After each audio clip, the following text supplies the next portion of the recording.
शांति। ओम शांति। ओम शांति। ओम शांति। सभी अपने शांत स्वरूप में टिक गए। जैसा अभी बोला ना कि आप सब कौन है? आत्मा। तो सबने चमकता हुआ सितारा स्वयं को अनुभव किया। भाई साहब ने भी बहुत अच्छे से आपको अपनी भी पहचान बताई, उस परम पिता परमात्मा की भी पहचान दी जो सबका परमेश्वर है, ईश्वर है। अभी आप बहुत सुंदर एक गीत सुन रहे थे, सत्यम शिवम सुंदरम। जो सत्य है, शिव है, गाते आए हैं ना। अब सत्य है कौन, जिसका परिचय आपको मिल ही गया है। और वो कौन है? वो शिव है, जिसका कि हमें नाम लेने की है। भाई साहब ने कहा जरूरत नहीं, उन्हें हम प्यार से कहते हैं मेरा बाबा। जब मेरा कहते हैं तो उस पर अधिकार होता है,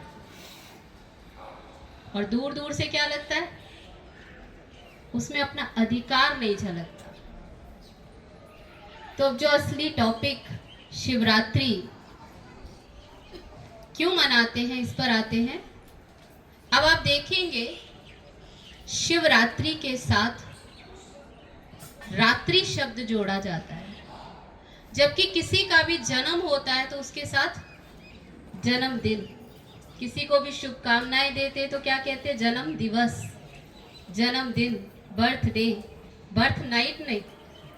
लेकिन परमात्मा के साथ, शिव के साथ रात्रि शब्द को जोड़ा गया है। तो परमात्मा के साथ में रात्रि शब्द का अर्थ जो जोड़ा गया है, उसके पीछे क्या रहस्य है? कभी बुद्धि ने सोचा कि शिवरात्रि क्यों कहा जाता है? सब करते आ रहे हैं, करते आ रहे हैं, हमने भी करना शुरू कर दिया। ऐसा ही है ना। शिवरात्रि पर अक धतूरा क्यों चढ़ाया जाता है? कभी सोचा कि ऐसा क्यों है?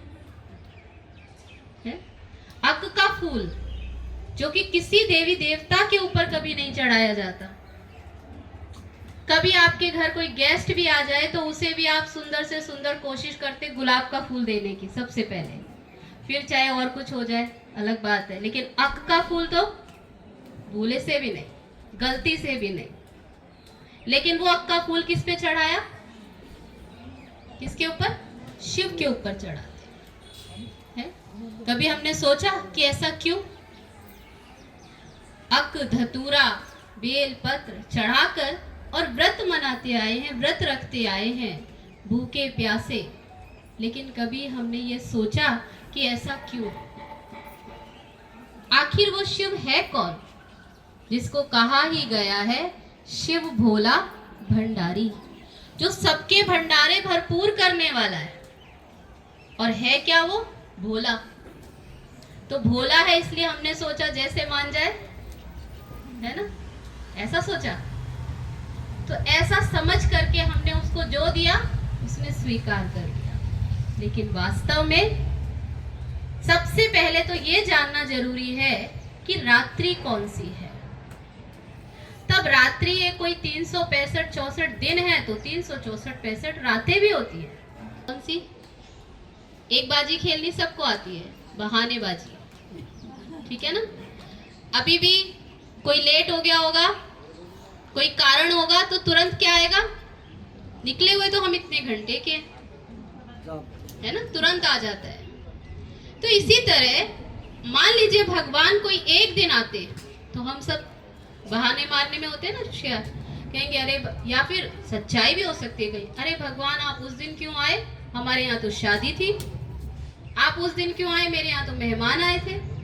तो भगवान जो बेहद का रचयिता, बेहद का सृष्टि का पालनहार, जो सृष्टि को परिवर्तन करने अर्थ ही आया है, तो क्या वो कुछ घंटों के लिए आएगा? कोई एक दिन के लिए आएगा? नहीं। आखिर परमात्मा इस सृष्टि पर आते ही क्यों है?